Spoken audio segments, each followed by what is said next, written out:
Boa tarde, Felipe do Impala aqui novamente, tudo bem? Então, nesse vídeo eu vou falar um pouco mais sobre o gatilho do compromisso e coerência. Lembra que eu falei que eu ia apresentar cada gatilho que é abordado no livro do Robert Cialdini, né? Se possível eu indico que vocês leiam, mas aqui tô gravando nos stories também, mas vou gravar um vídeo explicando mais, dando mais exemplos, enfim, trazendo um pouco mais expandido, digamos assim.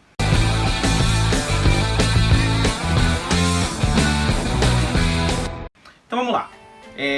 Primeiramente, o Cialdini ele fala no livro que nós temos meio que alguns controles automáticos, como se fosse algum pilotos automáticos na nossa cabeça para facilitar nossas decisões hoje num mundo que está corrido, né?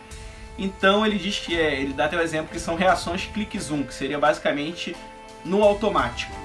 Então ele até cita algumas reações no reino animal, ele dá um exemplo de animais, enfim, mas eu não vou entrar aqui para não me estender tanto nesse livro.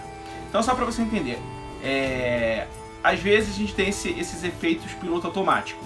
Não sei quem viu aquele filme do Adam Sandler, o filme do Clique, em que cada vez ele ia passando algumas coisas que ele não queria. É basicamente isso que a gente funciona.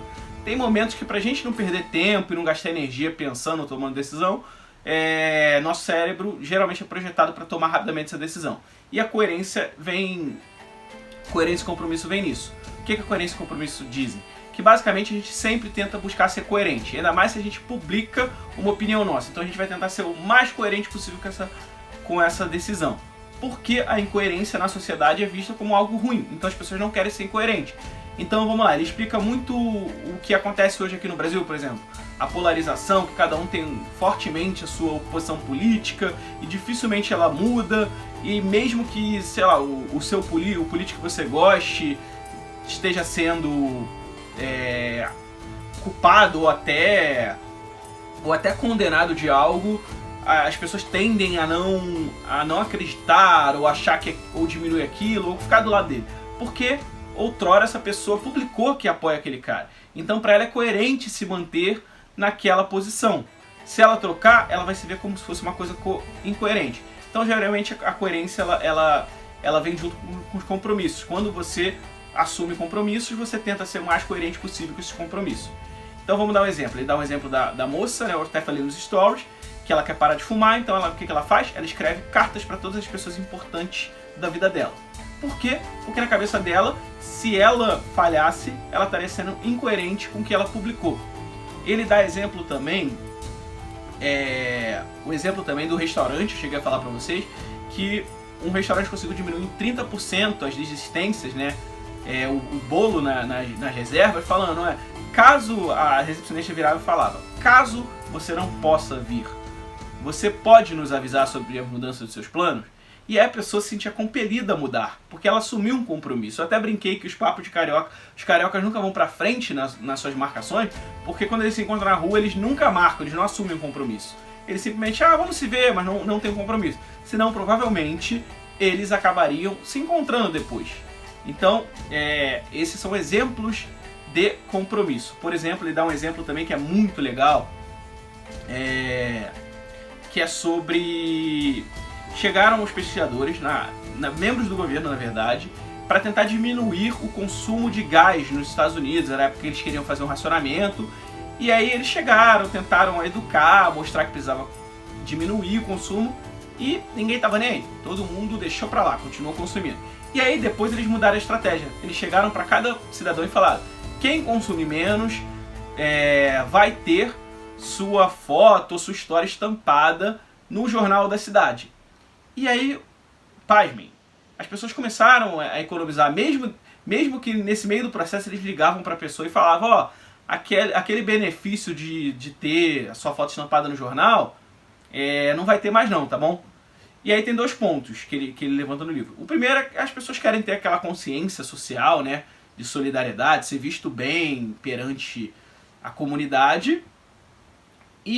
Só que mesmo ele tirando esse benefício, continuaram as pessoas, e quando eles foram ver meses depois, elas continuaram mais ainda a diminuir o consumo de gás. Por quê?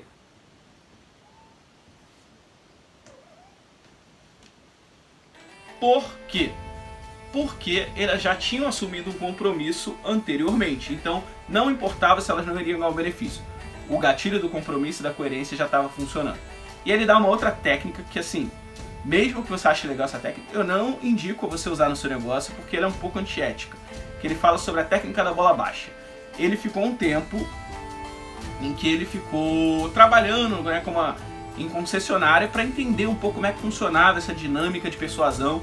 E aí ele pegou uma técnica que muitos vendedores de carro usam, que é a técnica da bola baixa. Vamos dizer, tem um carro que custa, sei lá, 50 mil.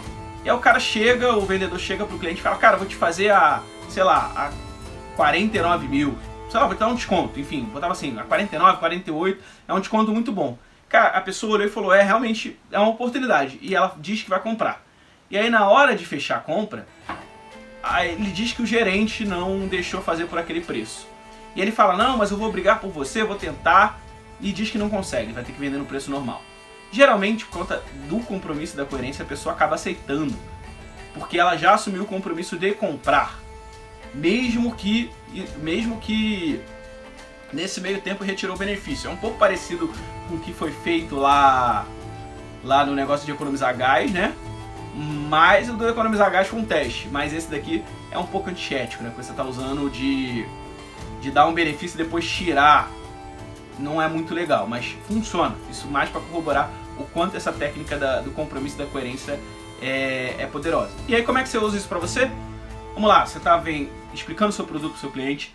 Pergunte para ele se ele está entendendo, se está fazendo sentido, se ele está concordando, se isso vai fazer um benefício na vida dele. Porque a partir do momento que ele vai te dando vários sims, você vai quebrando as objeções dele. Que depois lá na frente, quando ele chegar lá na frente e falar não, ele está sendo coerente, porque ele já disse que está tudo bem. E aí vai uma dica. O primeiro ponto que você tem que tocar num cliente é saber se ele é a pessoa que paga por o produto. Porque muitas vezes você tem o filho que vai ter que consultar o pai, a esposa que tem que consultar o marido, enfim. E aí é uma forma de eles driblarem essa técnica do compromisso, que mesmo que eles gostem, não necessariamente são eles que vão comprar. E às vezes a venda é por impulso. Então, se você tem a oportunidade de falar com o cliente, você usa isso. Como você usa isso no digital, você pode fazer essas perguntas na sua landing page, né? Você está botando uma landing page lá, você faz perguntas se a pessoa entendeu do produto ou no seu vídeo, que a pessoa mentalmente vai concordando e assumindo compromissos com você. Então é basicamente isso, essa técnica, né? Se vocês puderem, mais uma vez, eu vou sempre estar indicando o livro, porque o livro é muito bom. Ele vai estar provavelmente ao contrário, mas é As Armas da Persuasão, né? Como influenciar e não deixar ser influenciado, do Robert Cialdini. É muito bom esse livro. Então se vocês puderem, comprem dele. Eu fico por aqui, não esquece de seguir aqui nosso perfil, porque a gente vai trazer muito conteúdo, seja para autônomo, pequeno empresário, para gestores de tráfego, para galera de infoproduto. E é isso. Eu fico por aqui, até o próximo vídeo.